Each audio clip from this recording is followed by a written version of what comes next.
So, my father just passed away, and he left us a will, meaning me and my sisters. But guys, there was one thing in the will that didn't make sense. He said he's only leaving it to his legitimate daughters. And I thought we were all legitimate. It's said that the life of the rich and powerful is sometimes too good, despite being with problems and complications at every corner. And that's what happened to me and my sisters, who got to experience one of the strangest, most horrible situations that could happen to anyone, being comparable to one of those novels of the 19th century. Well, our father passed, and he was a businessman who was glued to a telephone in his ear from the first day of existence. He was always calling whomever, and he wasn't always there for my sisters and me in our childhood. You know, missing birthdays, graduations, promotions, events, and anything else your daughter might have to celebrate being alive during her formative years. He was a terrible father, but as a tycoon, he was almost a god, to the point where it was common comments that he owned 10% of the entire city. Between so many buildings, stores, and employees, he started his empire at a very young age, and he had to manage it until his last day, which I think he even pointed out on his calendar. And that's just the way he was. It's all business, business, business, feeling that everything else was a distraction. Mom says there was only a gap of a couple years when they met, when the man had a Casanova period, where he seduced her, and she, seeing his empire built by his own hands, said that she would not waste the opportunity, only the rest of the movie wasn't entirely pleasant, as, quote, they lived happily ever after. Quite the contraire. Good businessman, bad father, worse husband. And it seems, according to Mom's story, that the guy just wanted to have an excuse to, well, have a couple heirs. And that's why he asked for her hand in holy matrimony and then left her abandoned as if she were just another piece of furniture in the house. But then we, the daughters, arrived, and I feel that we were a divine punishment since he wanted a boy to be his heir. But he ended up with an army of, well, 5 daughters, each one more feminine than the previous. I'm the second one, and my life in the mansion that was my house was complicated. Absent father figure, an overdose of femininity, and conflicts with my other sister, all with different taste. There was the sports fanatic, the oldest, the social networker, the youngest, and so on, and I like to think of myself as, well, the funny one. Although it's not something so notable in my family. It was years of saying things that anyone would consider funny, but that my father would ignore no matter what. There's a horrible anecdote of him forgetting my younger sister's name, almost forgetting the fact that she even existed. He mixed our names up, forgot us, left us aside, and gave us gifts that were not even relevant. I remember that he gave my older sister, a baseball fan, a romantic novel that was a sensation that year. Well, yes, it can be applauded that he thought about the fact that the novel was popular. He did not pay attention to the taste of the said daughter. That would have been a good gift for the, penultimate daughter, who would end up eating the book as soon as our sister gave it to her. And so it went on for 30 years of existence until illness knocked on Dad's door, and in just 1 month his room was already empty. I say his room because he slept in a separate room from my mother. Something that's always seemed sad to me, but understandable because of the situation. Of course, the purpose of this text is to explain the reason for this, because there is a reason, and it was something that neither my sister nor I knew until now. A bitter truth was revealed regarding my father, and it all happened at the revolution of, his will. You see, my parents in recent years had some terrible arguments, to which no one paid attention because they thought it was something very common in them, and that's why the separate rooms, but it turns out that the reason for the fight was us. The same ones that Dad always ignored, and we asked why, we were always told it was nothing, and when the will was revealed, the lawyer gathered all the daughters and a family friend. My mom was not there, and rightly so, after we were told a direct text from my father that made our blood run cold. And I quote you, "I leave all the company to my only legitimate daughter." You would have seen our faces, we were in shock. Only legitimate daughter, but at first we did not understand anything. Then the family friend, the godfather of one of my sisters, explained it to us. My parents' marriage, as I told you, was just an alibi so they could have a stereotypical life, and a purpose so they could have an heir. My dad did not believe in adoption and wanted to have someone of his blood. But it turns out that could only be possible on one occasion. The rest, well, let's just say Mom had some help. For years, she kept her carnal desires exposed with other men. I've had a hard time avoiding the term cheating, and out of those illicit unions came us. I mean, there's some sense in that because some of us don't share factions with my father. For example, my older sister has red hair, and my father has black hair. Although that's the least of it because there have been cases like that before. I do have slightly darker skin than the others, but that's only indicative that I may have inherited it from my grandparents. I mean, come on. In itself, what matters is that my mom had an affair with someone, and from that relationship, almost all of my sisters came out. Only, apparently, according to my father, one of us seems to be the real one. And guys, we don't know which one. So we have to submit a test or something, only the thing is kinda complicated. 2 of my sisters are still minors, and my mother does not give authorization for DNA testing. Let's just say she's not in a very good place right now. This whole thing has shaken her up a lot, and as ugly as it sounds, we don't have the best opinion of her right now. She lied to us for many years, and when we asked her why she simply did not divorce my father, she confessed that it's because of the comfortable life that she could have had, and did have. We thought it was pathetic in the extreme, and that it would indeed be a very bad example for her daughters in the sense of seeking out a man solely for his economic status. However, she succumbed to her desires, and she met some new man with whom she had a relationship. Of course, she did this around the only time of the year when Dad would get affectionate, mostly to de-stress rather than even be genuinely with his wife. So, that in the event of an accident, there would be a valid justification that it was in fact all the results of her encounters with her husband. Typical. But that's where we came from. A perfect deception that lasted about 3 decades, and one of us just was indeed Daddy's real daughter, but we would not know which one. Our next step is to get tested since Mom won't tell us the truth. She's now in just a sea of tears, but at least the 3 of us sisters who can take the test will do it, but that has generated other discomforts, and I was the only one who was conscious of sharing the inheritance. And I say that because as soon as we found out about the situation, absolutely all of them start arguing, saying that each one was the real one, and that she must have Daddy's empire on her back. When I started to say that this was all nonsense and that none of them should try to be better than the other, they all jumped at me, saying that if I had the chance to have all the money, I would leave them out in the street, ignoring all the years that we stayed together under the same roof. Well, that hurt like hell, since, I don't know, I thought I knew my sisters better, but it turns out that they were just a front for all those years and ended up turning against each other like a cruel joke of Dad's before he passed away. What's more, we didn't know if he knew which of us was his real daughter, and to leave it to an unknown name like that, I don't know, it feels mean. It would be pitting one against the other, while he had a joint hatred for Mom. We peppered her with questions too. We asked her to tell us who our real parents were, but she just bit her tongue and kept quiet. At one breakfast, she said she was going to take a vow of silence because it was an injustice all that she was living and enduring at home. We did not give her any more importance, and we're currently preparing for the exam. We've let the matter pass because we know that deep down we're afraid of the result. One or the other is excited, thinking she'll come out as the winner in this kind of twisted game. I don't know. For my part, I try to stay calm as much as possible. But it's hard when everyone's distrusting everyone in the house, and it's pathetic because I feel that regardless of the outcome, we're all still sisters, and that others would not leave the victor to her fate. After all, we're still a family, but I feel like it's only me who shares this thought. This reminds me of one of the soap operas our Nana used to watch, which always had these super trite plots of women cheating on their men, and couples coming out of poverty to start having a life of luxury. Well, I feel that that's where we're at now. And if the press gets a hold of this, not only will our reputation be tarnished, well, but many business owners won't look kindly on being part of a company that's run by daughters of a failed and unfaithful marriage.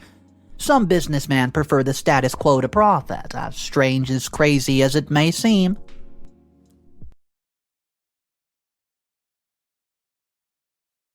It's amazing how little some people care about companionship, nurturing, and sisterhood, or in our case, sorority. We had the so-and-so blood test, including our younger sisters, but they all came back the same, that we were all our father's daughters. Something Mom has corroborated to be false several times. At this point, even she doesn't know who the imposter winner is, but now everyone knows one thing for sure, it's not me. Because of the results that came back, there's a possibility that more than one was my father's legitimate daughter, but it won't be identified for another week. I say my family sucks because they all jumped on me, including Mom, and all because I didn't want to be a part of the circus. I just told them that no matter what happened, we had to stick together to endure the outcome. But they came out with the most selfish, shallow sides I've ever known anyone to have. They all started to pick on me and turn against me, saying that all of them, the one who least deserved the inheritance was me, since I did not give importance to all the economic value of the effort of her father made in the life, when the reality is very different. I know that. In part, they only do it to discredit me and lower my morale, but I'm afraid to admit they've succeeded a little. They've even decided to exclude me from their conversations, as they are busier fighting with each other than finding out the truth behind our origin. When I tried to talk it over with Mom, she treated me horribly, as if I was to blame for everything. She's been too sad these past few days, and although it's for nothing, taking it out on me makes her relationship even worse. As for me, I discovered something that I've kept secret from the rest of my sisters. I managed to track down one of the men who dated my mother, and I found out that he was a married man with children and had all that life, precisely after dating my mom for the years I was born. There's a chance that my older sister or myself is maybe this man's daughter, and in the next instance, my next sister, but I won't know any more information unless I talk to him, which, by the way, I don't plan to do. Believe it or not, I've been very tempted to do so, because at least then I'll have a backup option if I enter, the out-of-wedlock group of daughters. I'll know my origins, but I will not have the same shelter as my family. And it's dark to me that everything I've lived is about to be lost, and that my reward will be nothing, because it's not like I can get to that guy and tell him that I'm his lost daughter and he has to take responsibility for a 26-year-old. And give me 26 years of child support. There are two of my sisters that worry me, the older one and the younger one. The older one plans to turn Dad's company around 180 degrees. That is, she'll move the company's assets to other places that she considers better for business. This is really dangerous, however, because she's always had problems with Dad over this situation. This is something that dates back many years, and although Father did not have such a close relationship with either of my sisters, he at least exchanged a few sentences, and they were not entirely positive. She even thought her source was sports, wanted to invest in other businesses whose losses could be seen coming almost immediately, and she talked about supporting minor businesses, something that always bothered my family. Of course, it went against his wild nature in business, and he just liked to play it safe. He used to say, and I quote, "That's what's got him to the top, so why change the equation?" My sister would spend hours complaining to us about this, saying that he's old-fashioned and that he should pay more attention to the recommendations, instead of the genre making the recommendations because it were his loyal men friend telling him the same thing. He would have paid more attention for sure, and I avoid sticking my spoon in there. On the other hand, with my other sister, the younger one, the story changes too much since she's shown leagues that she would start a spending frenzy that would bankrupt the business. She always says things like investing in bots for her social network, buying clothing and accessories, and donating to some charity, which, while noble, would leave the company in a very bad state. As she's only 15 years old, who doesn't know how to work with money, leaving the company to her is destined to fail. I doubt very much that she's the legitimate daughter anyways, for my father would not let someone like her have such power in her hands. However, we don't know if he even knew who the real daughter was. We don't think that he did, because if he did, he would not have gone around so much, and he would have even treated that particular daughter slightly different, I assume, but he treated us with all the same indifferent equalities, and I just want this to be over so that whatever has to happen can happen. To top it all off, the funeral has been postponed because of the internal family problems this situation has generated. The funeral will be in about 3 to 4 days, but it'll be more of a symbolic act with several members of the company going and even having the presence of the mayor, who was a very close friend of Dad. It feels strange for me to say it, but in the wake of all this, it no longer feels so important that he died, or rather that it's no longer the most relevant issue of the moment. To some extent, I feel somewhat sorry for the man, as his whole life is his legacy, is currently being reduced to a nuisance that happened during his final years. I wouldn't want such a fate for myself. I prefer to live my life in peace for as long as I can, and if I can, for a long, long time. I'm willing to sell this story to any movie director to see if they can create a massive blockbuster hit. Let me take you back to the day of the funeral when it all started badly, went badly, and ended badly. Though not for everyone, of course. Things in the house have taken a horrible turn after so many fights. 2 of my sisters, the youngest and the one after me, went to stay with their friends for a few days, cutting off all contact with us, but we knew that we were going to the funeral because that was when the results were coming in. Coincidence? One of the biggest, for sure, but I still did not want anything bad to happen that day. It was just too much to ask. Preparations were made, and at one point we came to believe that Mom was not going to attend out of respect for Dad. But nothing of that sort, of course. We found her wearing her black suit like all of us, including my sisters, who returned early that morning to join us. My mom was reluctantly organizing everything, with my dad's associate being the ones who cared that everything went smoothly. Some of my sisters were pressuring the clinic to get the results ASAP, but my mother said for once, let's treat Dad with a bit of respect. On my side, I just kept quiet, since anything I said was going to be scolded, criticized, or even made fun of. What's more, I'd literally remained silent without saying anything for a long time. And when Mom insisted that I answer her something, knowing that some misfortune would end up happening to me, I did. And 2 of my sisters started to insult me, saying that finally the one who feels morally superior to the others spoke up. I don't want to say it's like that, but they make her feel that way. After that, another argument escalated horribly, and we ended up with bad faces during the funeral.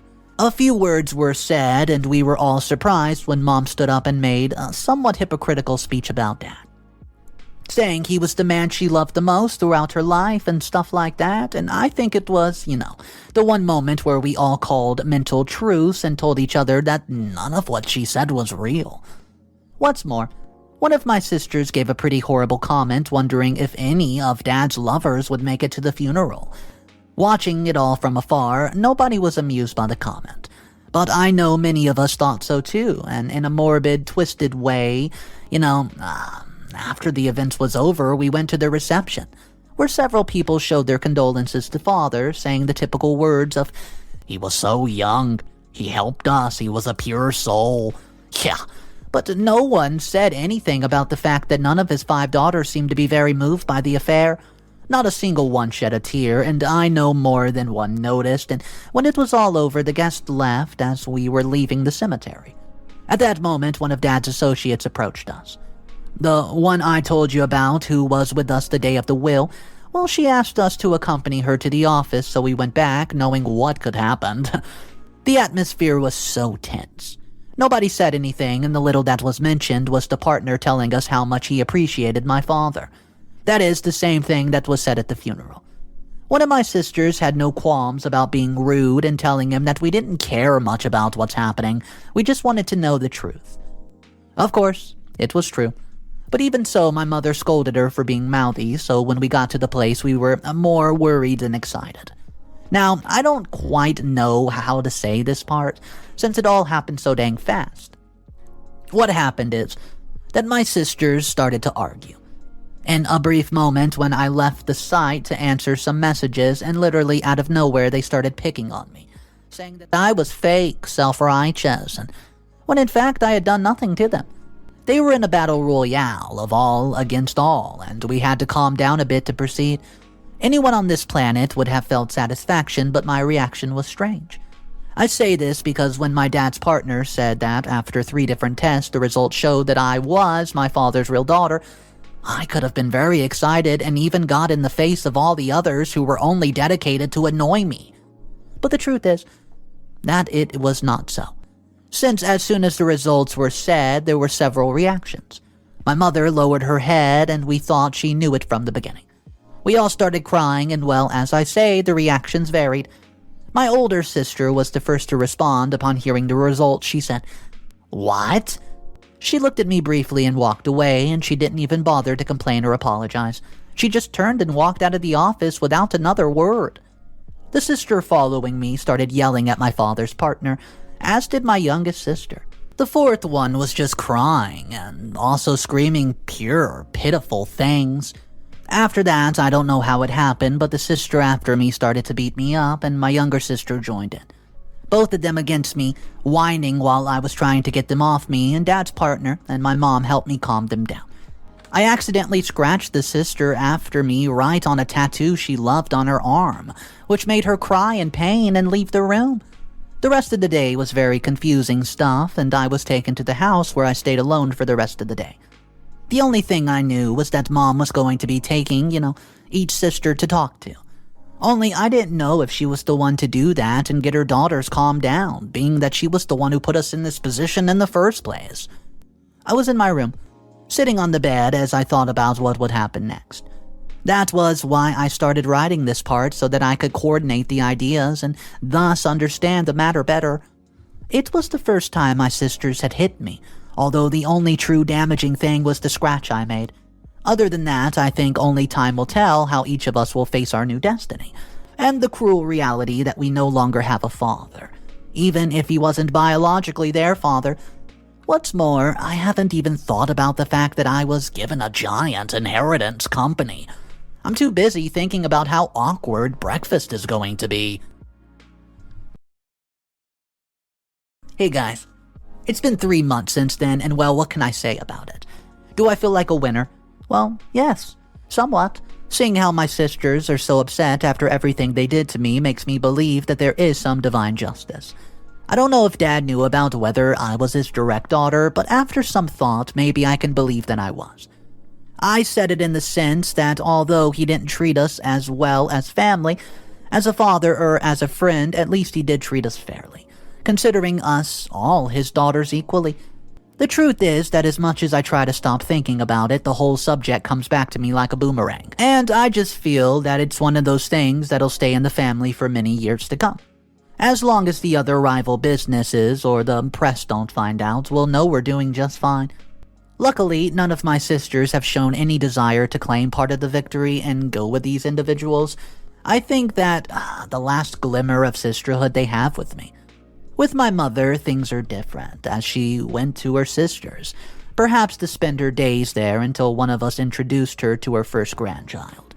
In retrospect, my older sister was very upset and took a rather determined and decisive attitude. She gave me the law of ice. She preferred not to fight, but simply ignore the matter and leave the house with her boyfriend. The last thing I remember from her is that she said she wanted to ignore any unnecessary drama, which bothers me a bit, being that she was one of the most critical of me at the time. The sister who follows me continued to stay with her friends, and together they started an art project. I don't know, it was something about getting together in one of the city squares and doing one of those artistic things that she does. Music, poetry, painting, drawing, whatever. Although she left, she still keeps in touch with others, and the other two stay in the house, although they spend alone and doing their own activities. One fourth sister comes home from college and locks herself in the room all at once without greeting anyone.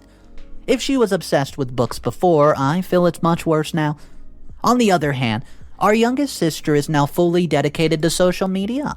I feel she's the one who faced the raw truth better, and now says that if she didn't have the business, she would create it from scratch herself by being a social media influencer. Her account currently, I believe, has just about 10,000 followers, and counting as I write this. So even though she's not biologically my father's daughter, at least she was able to inherit his shark mind. I just hope she uses it for the good. As for me, well, it hasn't been easy. Let me tell you, keeping a business afloat is quite complicated. However, I have the help and assistance of all my dad's partners, who curiously treat me more like a daughter than my father did. They always advise me on every move I make, although I hold Dad's motto very high, and that's never go with the flow. There are times when I make bold and daring decisions that go against what they tell me, just so they know I'm not just another sheep in the herd. Fortunately, those small decisions have been quite positive for the company, and the comments have already started to come in. Only a little unpleasant, where they emphasize that I did indeed inherit and have the business gene in my blood. However, when I go back to my room at night, all I can think about is that maybe I don't care as much about the business as I do about having a close-knit family. You know, the stereotypical family where everyone could treat each other well from time to time. But hey, my dad gave us this, and this is what we got. Good for some, bad for others, but at the end of the day, I feel like that's life.